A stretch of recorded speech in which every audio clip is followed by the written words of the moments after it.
할렐루야. 7월 26일 화요일 새벽 기도를 시작하겠습니다.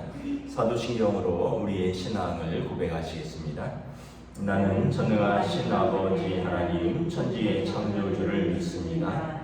나는 그의 유일하신 아들 우리 주 예수 그리스도를 믿습니다. 그는 성령으로 잉태되어 동정녀 마리아에게서 나시고 본디오 빌라도에게 고난을 받아 십자가에 못 박혀 죽으시고 장사된 지 사흘 만에 죽은 자 가운데서 다시 살아나셨으며 하늘에 오르시어 전능하신 아버지 하나님 우편에 앉아 계시다가 거기로부터 살아있는 자와 죽은 자를 심판하러 오십니다.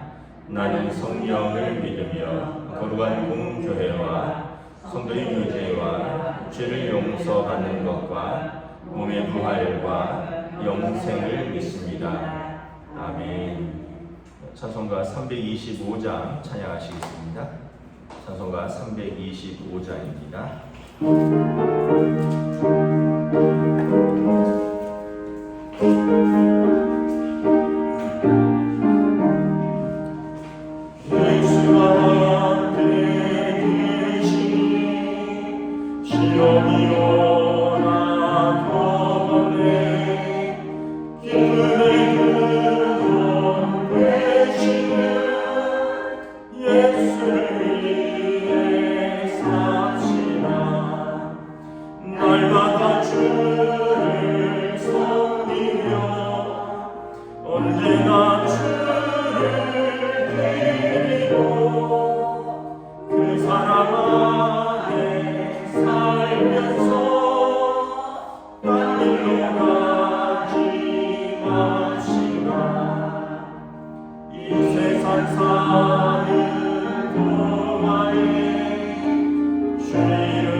고린도 후서 10장 12절에서 18절까지 말씀입니다. 신약성경 고린도 후서 10장 12절부터 18절까지 말씀입니다. 다 찾으신 줄 알고 저 여러분들이 한 절씩 교도하도록 하겠습니다. 고린도 후서 10장 12절부터 18절입니다. 우리는 자기를 칭찬하는 어떤 자와 더불어 감히 짝하며 비교할 수 없노라. 그러나 그들이 자기로서 자기를 헤아리고 자기로서 자기를 비교하니 지혜가 없도다. 그러나 우리는 분수 이상의 자랑을 하지 않고 오직 하나님이 우리에게 나누어 주신 그 범위의 한계를 따라하노니 곧 너희에게까지 이른 것이라. 우리가 너희에게 미치지 못할 자로서 스스로 지나쳐 나아간 것이 아니요 그리스도의 복음으로 너희에게까지 이른 것이라. 우리는 남의 수를 가지고 분수 이상의 자랑을 하는 것이 아니라 오직 너희의 믿음이 자랄수록 우리의 규범을 따라 너희 가운데서 더욱 풍성하여 비치기를 바라노라. 이는 남의 규범으로 이루어 놓은 것으로 자랑하지 아니하고 너희 지역을 넘어 복음을 전하려 함이라. 자랑하는 자는 주 안에서 자랑할지니라. 함께 읽습니다. 옳다 인정함을 받는 자는 자기를 칭찬하는 자가 아니요 오직 주께서 칭찬하시는 자신이라. 아멘. 할렐루야. 네, 오늘 또 새날이 시작되었습니다. 우리 주님 주시는 은혜와 평강이 가득한 복된 날 되시기를 축복합니다. 고린도 후서를 쓴 목적이 크게 세 가지라고 했습니다. 특별히 1장에 보면 환난당한 고린도 성도들을 위로하는 것이고요. 두 번째는 사도 바울이 자신의 사도성을 변호하는 것입니다. 하도 그 바울 사도를 시기하고 미워하고 거짓 교사들 또 심지어 예루살렘에서까지 와서 바울이 진짜 사도가 맞느냐 뭐 이런 사람들이 있었기 때문에 고린도 교회의 성도들에게 자신의 사도성을 이제 변론하는 거고, 세 번째는 거짓 교사들을 경계하는 것이었습니다.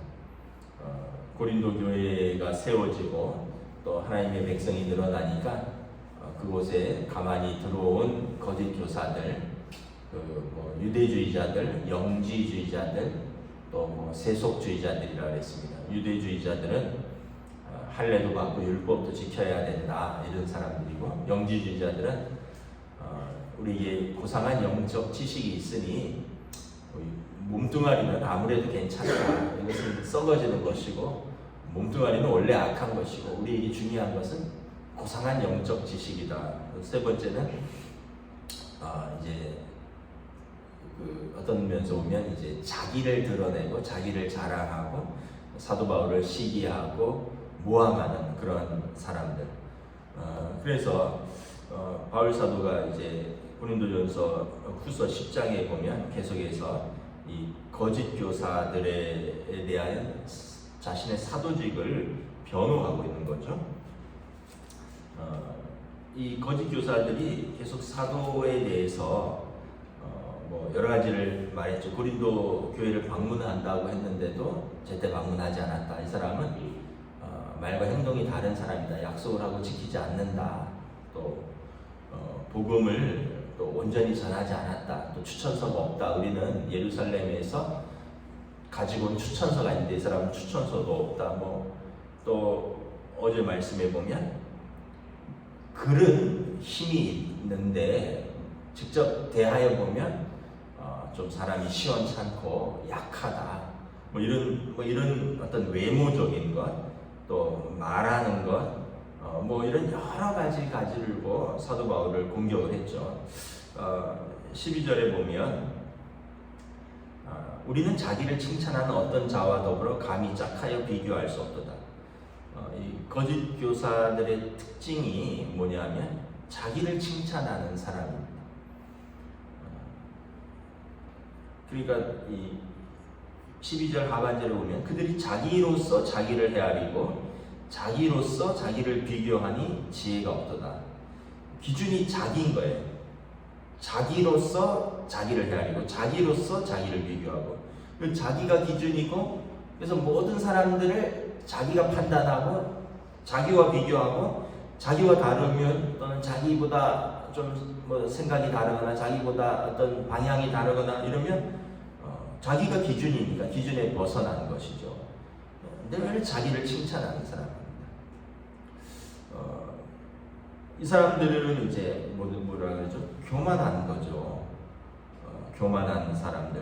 그리고 자기가 하나님의 사람입니다. 좀 이런 사람하고 있으면 힘들죠.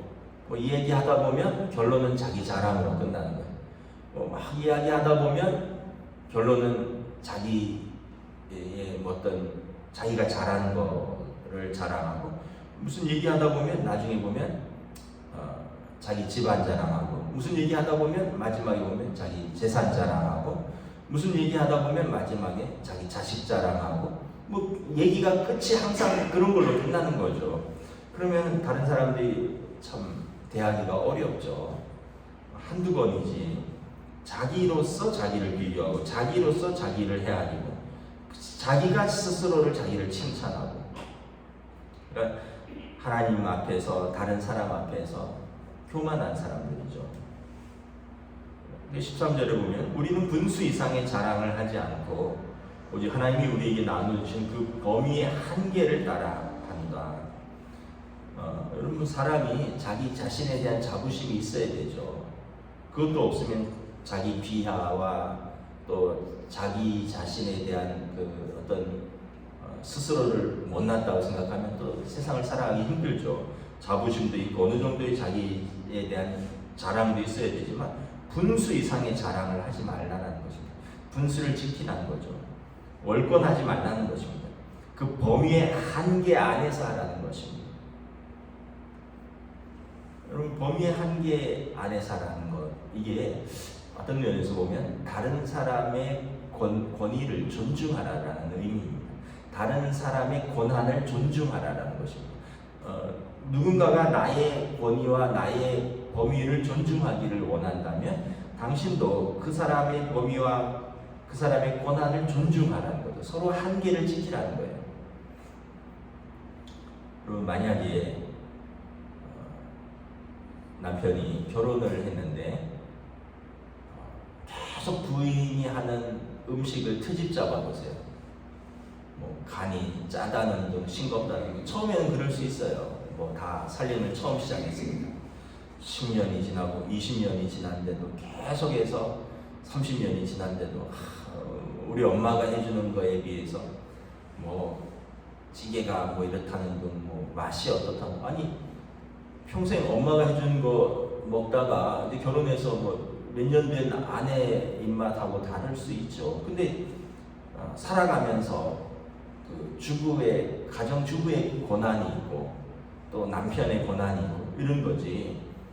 계속해서 그러면은 밥할만 나겠습니까? 애써서 밥 차려주면 뭐 이게 싱겁니, 이게 짜니, 나는 뭐 국물을 안 좋아하니, 나는 건더기를 좋아하니, 뭐 이러면서 계속 밥 먹는데 시비 걸면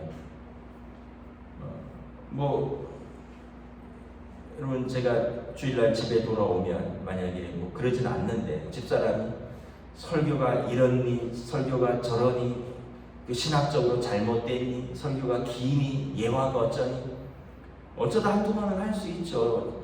근데 매주, 예를 들어서 매번 그런다 그러면은 제가 어떻게 생각할까요? 당신이 신학이냐? 그럼 당신이 설교해라 이러고 싶지 않겠어요? 자기의 어떤 권한이고 자기의 범위가 있는 거죠. 교회도 마찬가지입니다. 다 각자의 그 섬기는 달란트가 있고 다 각자가 섬기는 분야가 있는 거죠. 제가 성가대한테 이런 찬양을 이렇게 하십시오, 저런 찬양 저렇게 하십시오, 왜 찬양을 그렇게 합니까? 왜 곡을 그렇게 선정했습니까? 절대 그렇게 이야기하지 않습니다. 그거는 지휘자의 권한이에요. 그건 성가대의 권한인 거죠. 물론 이제 제가 가끔 이번에는 무슨 감사절이니까 감사에 관한 걸로 해주십시오 이렇게 요청할 수 있어요. 찬양팀한테도 이번 설교 주제가 이거니까 뭐 하나님의 공의에 관한 찬양을 추천해달라 이런 건 할 수 있지만 제가 매주 찬양을 1번부터 3번까지 이걸 해라 저걸 해라 이렇게 하지 않습니다. 그거는 찬양팀의 권한인 거죠. 그럼 주방을 지금 주방 안 하고 있지만 지금 뭐 떡하고 빵을 하고 있지만 제가 매주 전화를 해갖고 이번 주에는 카레를 하시고 다음 주에는 짜장을 하시고 그 다음 주에는 갈비탕을 하시고, 여러분 그럼 주방 봉사부장이 뭐라 그럴까요? 아니 목사가 쫌스러워갖고 주방까지 일일이 감사하냐고. 봉사부장 하신 분들 알고요. 저는 주방이 뭐 거의 들어가지도 않고 아무 말 하지도 않아요. 왜냐면 그건 봉사부장의 권한이니까. 지금도 뭐 떡을 사시든지 단팥을 사시든지 크림빵을 사든지 은절미를 하시든지 일체 아무 말 안 해요. 왜냐하면 그건 봉사부장의 권한이니까.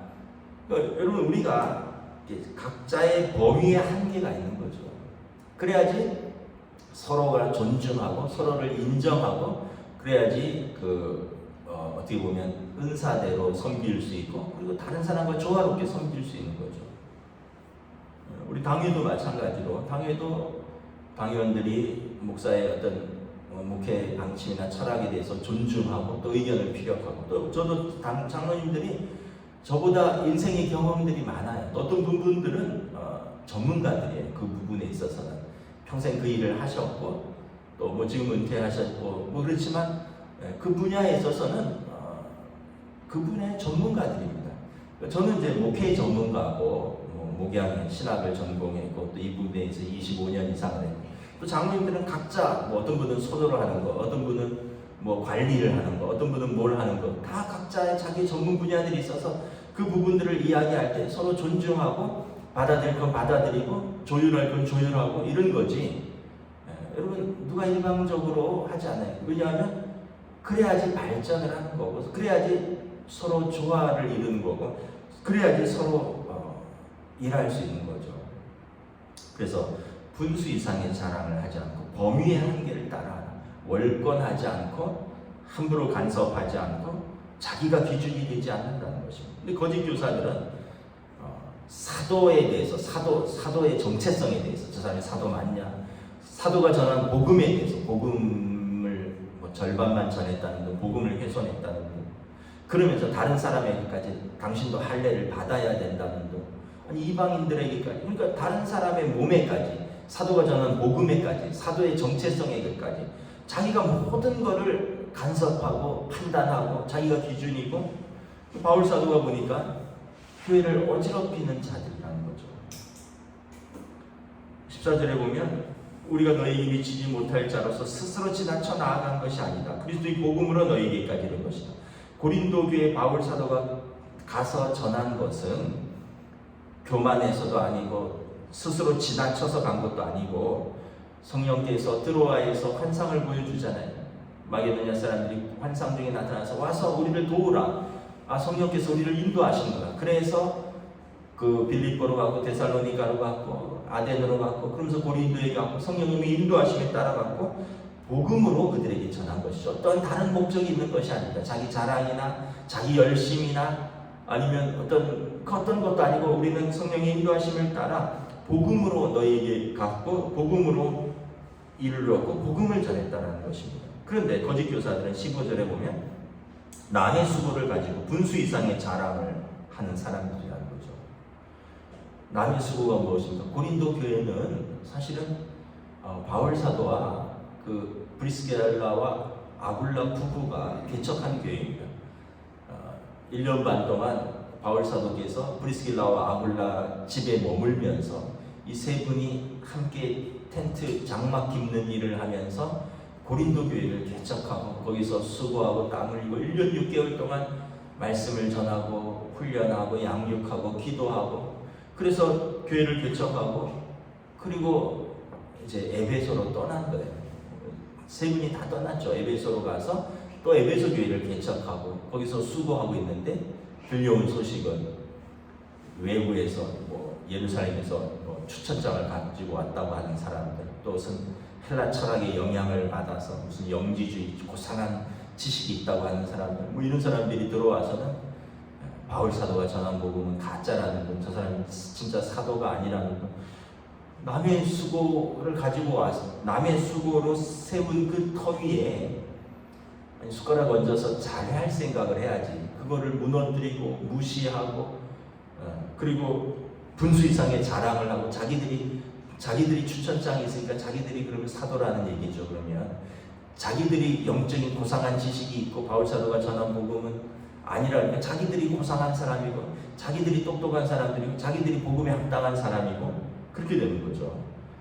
분수 이상의 자랑을 하는, 남의 수고 가지고 분수 이상의 자랑을 하는 사람들이 있는데, 우리는 그러고 싶지 않다는 것입니다. 우리의 자랑은 뭐냐면, 여러분들의 믿음이 자라고, 여러분들이 그 규범에 따라서 하나님의 은혜 가운데 더욱더 풍성해지기를 원하는 것이다. 자기를 높이고 자기를 세우고 자기를 자랑하는 것이 아니라 성도들의 믿음이 자라고 성도들이 풍성해지기를 원하는 것이 사도 바울의 소망이라는 것입니다. 그래서 16절에 이는 남의 규범으로 이루어 놓은 것으로 자랑하지 아니하고 너희 지역을 넘어 복음을 전하려 함이라. 그 사도 바울은 항상 남이 세운 터 위에 이제 교회를 이렇게 세우고 이러지 않았습니다. 항상 개척 정신이 있었죠. 그곳에 교회가 있으면 사도 바울은 다른 곳으로 옮겼습니다. 왜냐하면 다른 사람이 수고하였고 이미 교회가 서 있는데, 그래서 바울 사도는 남의 규범으로 이루어 놓은 것으로 자기 자랑을 삼지 않고 언제든지 지역을 넘어서 교회가 세워지지 않는 곳에 복음이 필요한 곳이라면 어디든지 산을 넘고 강을 넘고 바다를 건너고 지역을 가리지 않고 성령을 따라서 우리는 복음을 전하는 것이 우리의 자랑이고 이것이 우리의 사역이다라는 것입니다. 그런데 거짓 교사들은 자기들은 그런 수고는 하지 않고 남이 세워놓은 터 위에 가만히 들어와서 사도들과 다른 사람들이 수고한 것을 무너뜨리고 자기 자랑과 자기 기준으로 자기가 거기서 자랑하려고, 이런 사람들이 거짓 교사들이라는 거죠. 그러면서 17절에 아예 딱 쐐기를 박아버리죠. 자랑하는 자는 주 안에서 자랑할지니라. 예수님 자랑하고 주님의 은혜와 사랑을 자랑하고 성도들을 자랑해야지 자기 자랑하지 말아라. 사도 바울이 그래서 뭐라 그랬습니까? 이전에 자기가 자랑할 것들이 많이 있었는데 다 배설물처럼 버렸다 했잖아요. 예수님 만나고 보니까 그 자랑거리가 정말 무익하다. 유대인 중에 유대인이요, 바리새파요, 나면서부터 로마 시민권자요, 헬라 문화에 정통하고 가말리엘의 학파에서 공부했고 베냐민 집하고 이런 거 예수님 믿고 나니까, 예수님의 그 십자가의 사랑을 생각하니까, 죄인 중에 괴수였던 나를 하나님 자녀 삼아주시고 그런 나를 충성되이 여겨서 나를 사도 삼아주신 그 하나님의 은혜를 생각하니까 나는 정말 은혜밖에 없다. 내 자랑거리, 이전의 모든 자랑거리 배설물처럼 버려둬라. 거짓 교사들을 할 때 자랑하는 자는 주 안에서 자랑하라. 우리 교회 주방에도 그런 잠언 말씀이 있어야 했던데, 자기 입으로 자랑하지 말고 남이 자랑하게 하라고 하는, 이게 사람의 어떤 속성이에요. 우리가 입만 열면 자기를 높이고 싶고 자기를 자랑하고 싶고 다른 사람을 판단하고 싶고, 이게 이제 우리의 속성인데 사실은 죄된 속성이죠. 근데 우리가 예수님의 은혜 안에 깊이 잠기면 그렇게 우리가 부족한 것밖에 없죠. 우리가 하나님의 은혜밖에 없죠. 그리고 그 은혜로 동참하는 그 믿음의 가족들이 있고 믿음의 성도들이 있고 감사할 뿐이죠. 근데 이제 사람들이 우리가 은혜 위에 깊이 살지 못하면, 은혜가 빠지면 자꾸 이렇게 원망거리가 보이고 또 자꾸 어떤 비판거리가 보이고, 은혜 안에 있는 게 참 중요합니다. 은혜가 없으면 집에서도 마찬가지예요. 그냥 남편 비판하고 아내 비난하고 애들 혼내고 부모님 원망하고, 은혜가 없으면 그래요. 근데 은혜가 있으면 지금까지 같이 살아준 것만 해도 감사하고, 지금까지 돈 벌어주고 지금까지 밥 해주고 빨래 해주고 지금까지 사랑해주고 애 키워주고 얼마나 감사해요. 아이들도 마찬가지입니다. 그 아이들이 한 사람 한 사람이 마음에 안 들 때도 있고 속상할 때도 있지만, 이렇게 생각해보면 그 아이 때문에 얼마나 기뻐했고 그 아이 때문에 얼마나 웃었고 그 아이 때문에 정말 얼마나 감사했던가, 그렇게 생각하면 은혜가 더 커지는 거죠. 하나님께서 우리에게 주신 것을 은혜로 받으면 은혜가 더 커지고, 그러면 이제 원망이 작아지는데, 은혜가 작아지면 원망이 커지는 거죠.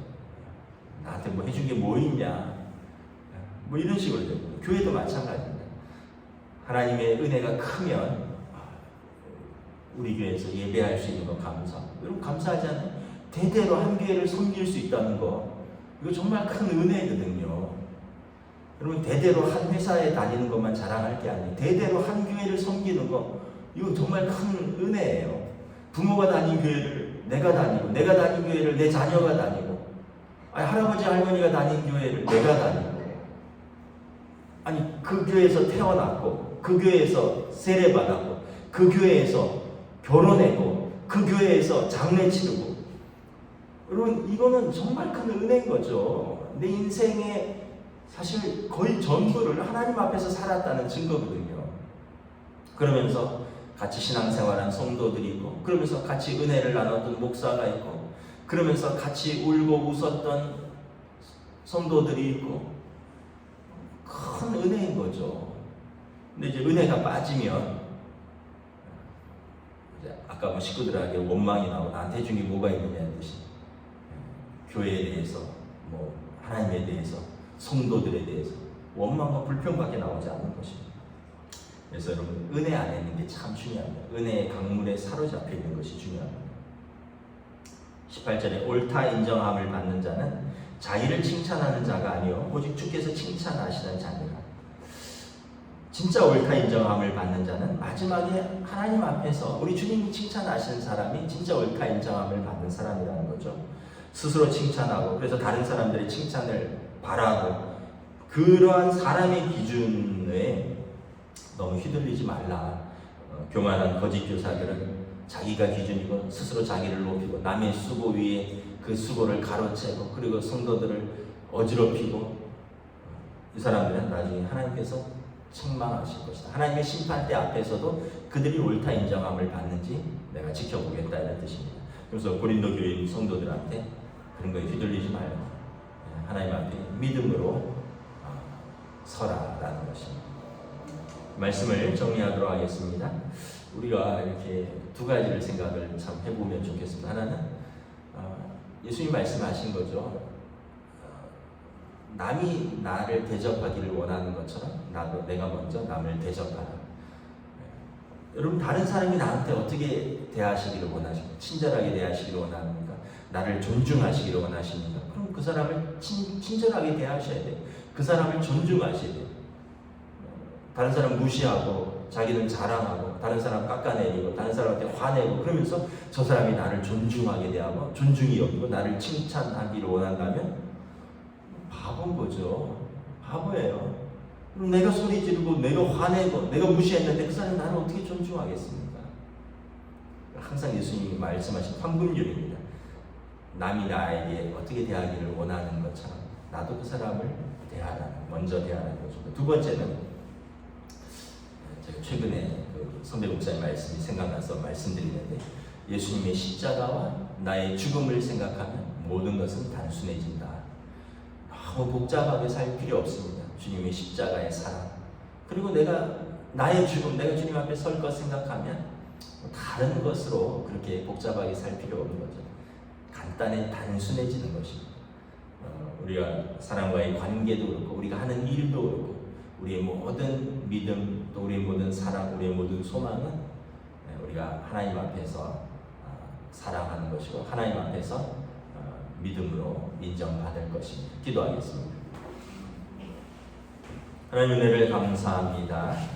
오늘 바울 사도께서 참으로 고린도 교회 안에 들어온 거짓 교사들, 자기를 칭찬하고 자기로서 자기를 헤아리고 자기로서 자기를 비교하고 분수 이상의 자랑을 하고 지나치게 나아가고 남의 수고 위에 규범 없이 행하는 그 사람들, 이 사람들에게 속지 말라라고 말씀합니다.